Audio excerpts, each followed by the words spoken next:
die once,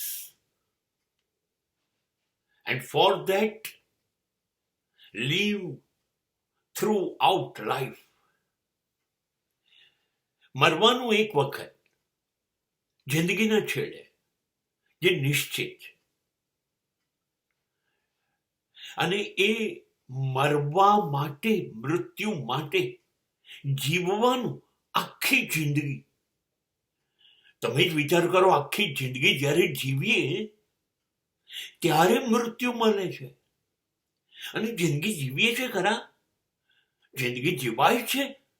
શાંતિથી પોતાની જાતને પૂછો કે જિંદગી જીવાય છે અથવા જિંદગી જીવ્યા છીએ ખરા? ના. જીવવા માટે રોજ રોજ મૃત્યુ પામીએ છીએ. એ મૃત્યુની કોઈ નોંધ નથી લેતું.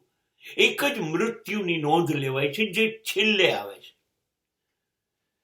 પણ રોજ સ્વપ્ન મરે છે, ઈચ્છાઓ મરે છે, અરમાન મરે છે. એને કારણે માણસ ટુકડે ટુકડે મરે છે, જેની નોંધ નથી થતી.